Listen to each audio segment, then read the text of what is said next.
You're listening to the District Download, a Louisville Metro Council podcast. Metro Louisville is made up of 26 districts. This podcast gives you the chance to connect with your council member and learn about what's going on in the city. Welcome to another episode of the District Download, and thanks for tuning in. I'm Kyle, and today we'll be highlighting two organizations that are doing some amazing work in the community. But first, I'd like to introduce today's Metro Council host, Councilwoman Tammy Hawkins. Hello, and thanks for joining us today. Thanks for having me. Thanks for being here. To give listeners a little background about you, you were sworn into office last fall, or you were elected to serve last fall, and then you were sworn into office in January. So let's just take a couple minutes to talk about your district.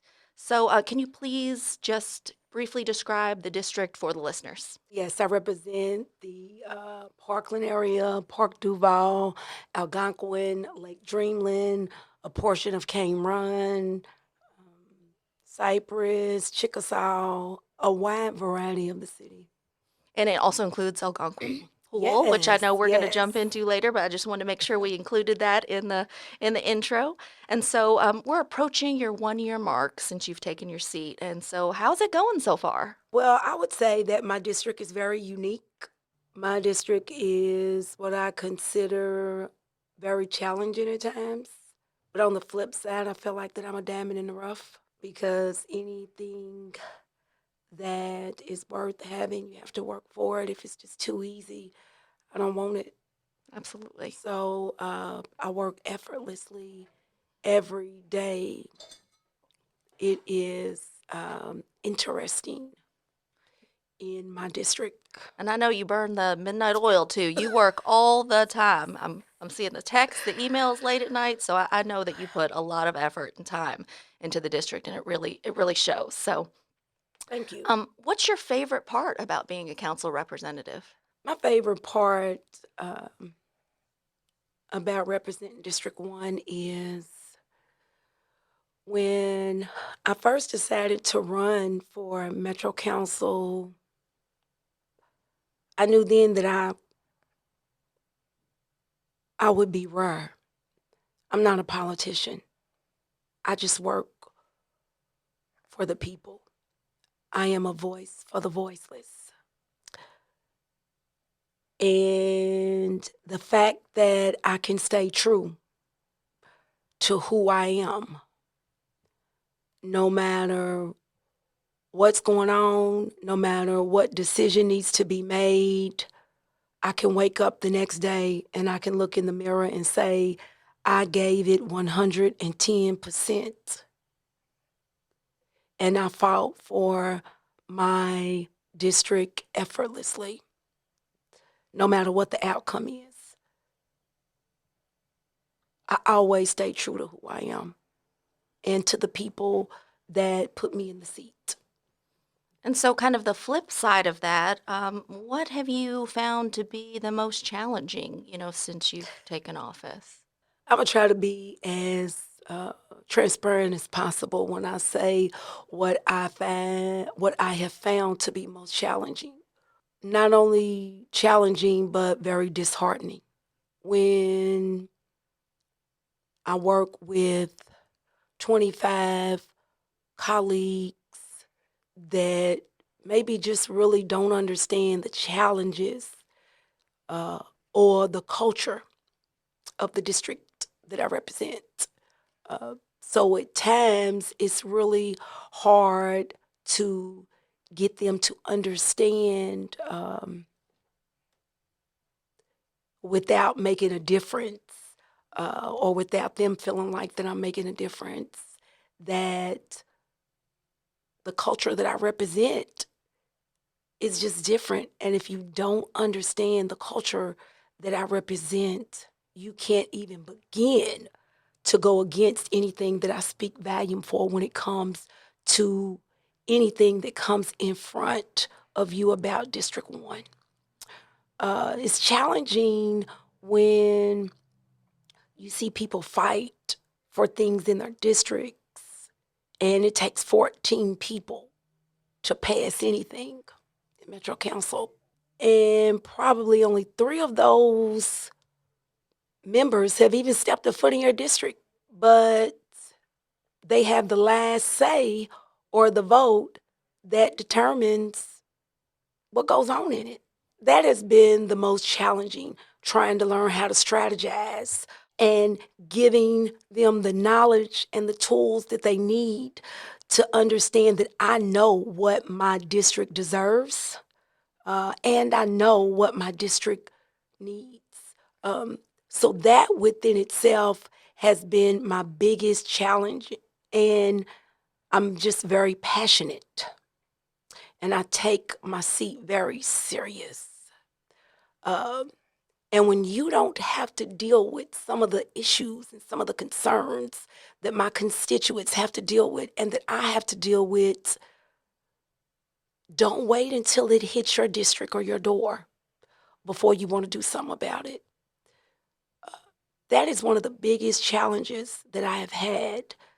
And that is just me having to fight Yeah. every day for, for things Fighting that for we your should Yeah, have. fighting for your Right. community and I fighting for the shouldn't people you represent. I Absolutely. shouldn't have to fight for that. Well, they're very fortunate to have you, Thank you. in their corner and fighting for them. I can just tell just from talking that you really are very passionate about the district you serve and the people in the community. And I think that's vital to representing the district. So thank you. Thank you for being here. To sign up for the Councilwoman's newsletter, you can go online to www.louisvilleky.gov/district1. And so now we're going to kind of switch gears and we're going to welcome some guests that you have on to talk about these two amazing organizations. We have some folks from Central Adult Learn to Swim. We have William Kolb, who's a co-founder, and then we have Rosetta Holland, who is a program member, a graduate, and co-board member. So I'm going to turn it over to you, Councilwoman, and let's learn a little bit more about this organization. First of all, I want to say thanks. Thanks for everything that you do in the city, because it's not just in one district. Uh, I want to also say thanks for being a part of the Algonquin project that will hopefully be coming to light soon. We can still get that bulldozer over there at Algonquin. We're about maybe a month behind, but hopefully we can get that going. So I just want to say thank you. Thank you for everything that you are doing. Your work definitely is noticed. And also, I need to get some swim lessons myself. um, got a few questions. What is Central Adult Learn to Swim? Just give us, the insight about the program within itself. We'll give you two answers. Rosita and myself are two very different people united by the same force, you could say, the water. I co founded the program with Amy Benton. We're both swim instructors in Louisville. We work at Lakeside Swim Club. And in 2018, she recognized this major, major need for education in swimming in our city, in places in our city where it really has never existed. So she got some grant money and got me and my master's team pulled together and we trained everybody and we just started teaching adults to swim at Central High School until we had a great group of about 40 people in our first year who were like, please don't stop. And so we just kept going. And we met people like Rosita and many of the members of our board, which is a majority Black women and a majority graduates of the program. And their stories really speak for themselves. So my story is that in 2018, I didn't know how to swim and I wanted to learn. I went to the very first class and sat outside in my car and cried and said, I can't do it, and went home. And the second class I sat in my car, I cried, I prayed and said, take a chance, get out of the car, go inside. And once I went inside, I met people like William and other people like myself who didn't know how to swim, who didn't want it above their waist or in their face, any water. And we all had the same thought process. We were all scared. We were all afraid of the water. We were afraid of learning and being embarrassed in front of other people that we knew or didn't know. and I took the chance, and William taught me how to swim. So from there, you graduate after 5 classes and learn the basics, and we can continue on by going to classes after that. So we can continue to learn new techniques from new people, other instructors who come and teach us, their way of swimming. So you put it all together, and now I'm able to go on vacation instead of laying by the pool. I can get in the pool, and I've been in the ocean, I think 2 oceans, and I've now been in the sea since I just came back from vacation. Oh, wow. Must be nice. Must be nice. So where are you located at? Where are you based out of? Central High School, primarily, is where we are. We have done the summers, of course, if you remember, in Algonquin pool, but that's closed. But Central High School is primarily where we're located. Okay, so how did this program actually get started? So, like I said, we found some grant money and we followed a national program that basically there was a foundation that said, hey, look, if you have a team of adult swimmers, we'll give you money to find people who don't know how to swim in your community and just fix it. And so we did that. And the real question is not how do we get started, it's how do we keep going? That's right. Because Yes. five years later, we've taught 500 people to swim, and we're the largest free provider of adult swim lessons in the entire country.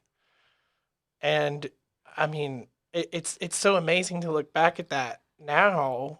And when people ask us, well, how did you get to that point? It is thanks to pouring back into the graduates and the students that went through it themselves and elevating their story and bringing them to the table and involving them in everything else that we do, turning them into instructors, bringing their families to the pool to celebrate, that kind of stuff. Wow. That's phenomenal. Yeah. So, what's the next? What's the next steps? What are your goals for the program? Well, to keep teaching, so in Louisville, we have a list of 2,000 people who would like to be in our program. And we teach 12 to 16 at a time every 1 or 2 months. All of our instructors are volunteers. We do fundraising for our nonprofit, and we just teach when we can. No one's paid, so it's a slow process, but it's good and it works and it's successful. So, more instructors is great.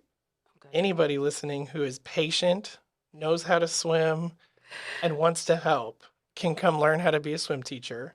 If you take our class, you can probably be a teacher, as we have seen exemplified in at least 7 students who are certified instructors that came through the class themselves.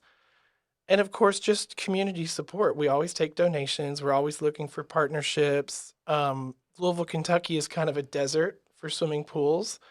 But what we receive from Metro in terms of the free use agreement for the Algonquin pool is critical. It's a massive body of water. We can fit a lot of people in there and do a lot of teaching. Okay. All that stuff we put together to just keep going. Our goal is to just keep going. Okay. So, is there a website or more information or how to get involved or how to donate? Well, our website is www.y'allwannaswim.com. Something simple, easy. And donations are always welcome. We're always wanting to raise money because swimming requires lots of things. It requires us to have the equipment to be able to use, to be able to teach the people. Pool noodles seems simple, but people need pool noodles because they don't know how to hold themselves up in the water or how to float. So equipment is needed, pool rental, things like that do cost. So we do need money for those type of things, and always welcome any donations that anyone would like to give. Are there any upcoming programs that you want to highlight? Yeah, in 2024, we'll have a whole new slate of classes, and you'll be able to look online and fill out the application and decide which time of day and day of week works for you. And if you're lucky enough to be available, we'll give you a call and we'll get you signed up. It's a tough thing when you teach for free. Everyone says, "Oh, you gotta, charge $1 so people show up." We don't necessarily believe in that. We know that people will be there if they really want to be there. So look at our website in 2024 and see what we're doing that year and give it a shot. If you need anything from my office, any support, just make sure that my office gets a letter or get some information on some things that I could do to assist. You guys have my support. And I just want to say thank you and thanks for being here today. Thank you. We're now going to introduce another special guest who is our second organization. I will turn it over to the councilwoman again so she can introduce this next guest. All right, today we have Miss Rose Smith of the ACE Project. Welcome. Thank you for having me. I feel so honored. Thank you so much for having me. Oh, thanks for being here. And thanks for your effortless work in the community. I want to say that your work in the community has definitely gone noticed in so many different ways. My heart goes out to you and so many other families for the loss of loved ones. But the work that you're doing yourself and your team is unmatched. Thank you so much. You're making me get a little sad, emotional. I'm not going to say sad, just a little emotional when you say that. I was just talking to Olivia, and I told her, and I'm going to say it to you, and we'll get into the story, but I just know that I couldn't let my pain be wasted. Yes. Can you give an idea or definition of exactly what ACE stands for? The background of why you named your program ACE, and a little bit just about why you started this program. My 24-year-old son was Corey Michael Crow, and Corey's nickname was Ace. And so Ace was, life was taken October 25th, 2014, through homicide. And today, his murder is still unsolved. When Corey was murdered, he was murdered at the corner of 25th and Standard. And after his murder, I stood on the corner of 25th and Standard every month for a whole year. A lot of people don't know that. So that means December 25th, I was standing on the corner of 25th and Standard. And I did that because I wanted to keep his name out there. I wanted to keep the case out there and hoping someone would come forward. I stood out there a whole year and no one ever did. And so 2 months after his death, however, though, I started the ACE Project immediately after his death because I went on his Instagram. I was feeling down and just hurting. And I went on his Instagram page, and he had a post on his page. And it said, "Every mother on earth birthed a child, except my mother. She birthed a legend. High five, Mom." And from that very moment, I said, "Son, I get it. Ace, I get it." The ACE Project was born. And I say the ACE Project is a mother's promise and a son's legacy.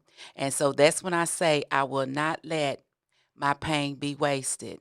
And with that said, what I did is after that year, a couple years after that, I saw myself on TV doing the visuals, lifting, raising the balloons, doing all that stuff. And I was behind a abandoned, boarded up property. And instantly something came to me and said, "You need to purchase the property." And I'm thinking, purchase the property where my son was murdered. Mm-hmm. But I listened and I did it. And so now on 25th and Standard is a beacon of light and a beacon of hope. And so what we do over there at the ACE Project is we have youth programming and we have meetings for families that has been impacted by gun violence and trauma. So that is kind of like the backdrop of ACE. So, can you tell me a little bit of how you've seen ACE grow in the years? Oh my goodness. Well, when we originally started, I said I didn't have the house, but I started my foundation 2 months after. Mhm. So what we did initially was, in the spirit of my son, I heard so many stories about how my son helped so many people. And I thought that is what ACE is going to be. So ACE, I have an acronym for it. I have several, but the main one is acting compassionately every day. That was in the spirit of my son. So initially, that's what we did. I had a group of youth, and we took and we did community service. We cleaned up the neighborhood. We went out and we would feed the homeless. We did clothing drives, shoe drives. We did stuff of that nature. Even there was a time where I prepared lunch for the 2nd Division Police Department who came to the aid of my son. So we did compassionate acts. Now, we have had hundreds of children impacted by ACE because we have the Academy of Child Entrepreneurship, which is a program to help young people start their own businesses, and we give them the seed money to do so. We have the Prime program, which is geared for young ladies. Oh my goodness, these young ladies is positive reinforcement over myself. And what we do is instill self esteem and let them know, do not let social media or others define your beauty. But in the process of that, they are learning the life skill of sewing and making their own gala dresses. So we had young Wow. ladies that actually made their own dresses. And now we have the men in the making. And the men in the making are young men, 12 to 18 years old. And these young people are learning how to paint, do just handiwork. They're going in houses and taking and demo and helping with demo in houses. So with ACE, what I like to say that ACE really like to promote leadership and life skills to help these young people to come to be social economically empowered. Wow, that is great. Um, what specific areas do your program serve? Is there any other areas, or are you looking to grow your program? Maybe get more properties to put ACE in? Baby, I see ACE all over. I see, let me just say this real quickly. In the beginning, when God gave me that vision to get that property, the neighbors, all the neighbors was against it. That blew me away. Why would not we want better? I have to say today, years later, they're allies and they're on my side. But they thought the house was too small and you couldn't do this and you couldn't do that. But I see ACE places throughout the city, especially the West End. We got these abandoned, boarded up homes. Why can't we make them nice maker spaces for the youth? I mean, we initially just started out sewing. And oh my goodness, now we got kids that have their own businesses. And it all started at the corner of 25th and Standard. I could see that growing, but I really see a whole academy where I have this big building. But I would love to have other homes. But I'm gonna tell you what I really would love too. I have mothers that have lost children. And so I actually have what I call the ACE Healing Project. So we have the Healing Project where we actually have meetings, grief support, and I actually have someone that comes in who's partnered with us, Tip It Forward, comes in, and we even do trauma informed body work. And we have meditation, and we have a peace garden in the back of the ACE place, a memorial peace garden back there, where we actually set out a couple weeks ago, and we actually had a meeting in the garden, listening to the water, doing meditation, and it's just a healing thing. I would love to see a nice healing property for these mothers to come in. I had a mother that I had to put up in a hotel. She needed a break. She was about to break down. I would love if we had the house ourselves and we could have a house where we can give the mothers a break. Wow, that is That's just phenomenal. Before I ask a couple of other questions, I want to ask you, have you spoken with the administration about maybe partnering with them? I think that your resource is something that would definitely help the city. Um, I think the issue is the issue of the homicides have grown unanimously in the last few years, and there are just not enough results. And to say that your son's homicide still has not been solved is concerning,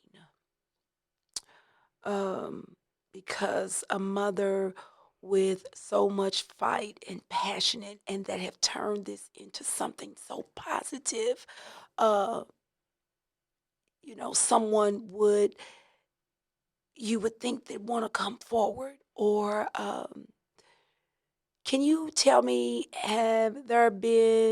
what's been the turnaround rate on the homicide detectives that has been on your son's case, if you don't mind? I'm concerned, wanting to know exactly how many detectives has it went through with and still not being solved. It's went through several. Um, I remember calling probably a couple years ago to get some information and talk to the detective to find out the detective was gone and had been gone. So I know no less than 5. Okay, so have you not had any detective just call you and say, "Hey, I got your son's case. It's still nothing, no update." So there's been no update in how long? 5 to 6 years. Yeah. See, those are the things that And we should be. October the 25th of this year would be 9 years. Would be 9 years. And here's something I say, and I say a lot of times when I speak. You know, I tell people on that day, my son was fatally injured. I was critically wounded. He got a death sentence, but I got life without my son.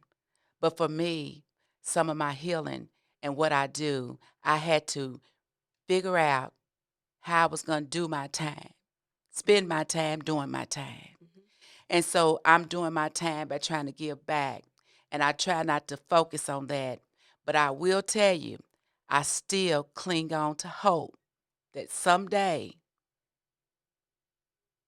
they're going to give me that call Mhm. and tell me, Miss Rose, I got some news for you. When I saw, and it's been years, Tupac, I'm going to just go to that. Who would have thought? I'm going to tell you, for me, it gave me hope. Mhm. It gave me Mhm. hope that somebody will be held. I don't believe that I ever have justice. I'm sorry, I just don't. What Miss Rose wants is somebody to be held accountable. I don't believe in living my new normal because there's nothing normal about this. I'm living my new reality. Mhm. But I do believe with everything in me that the person or persons responsible for my baby, you out there and you will be caught. It's all in divine time. But the city need to do their part. We got to get people on it though. And you have my support.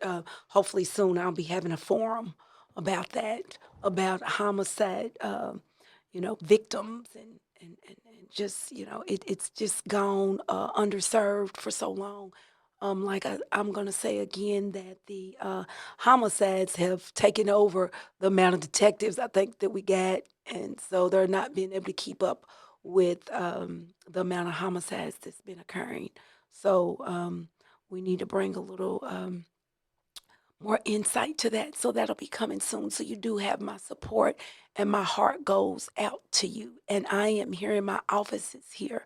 Um, and your son was taken away from you in my district. So that means a lot, along with so many other families has been taken away from their families. And a lot of this has happened in my district. So I'm definitely always pushing for justice.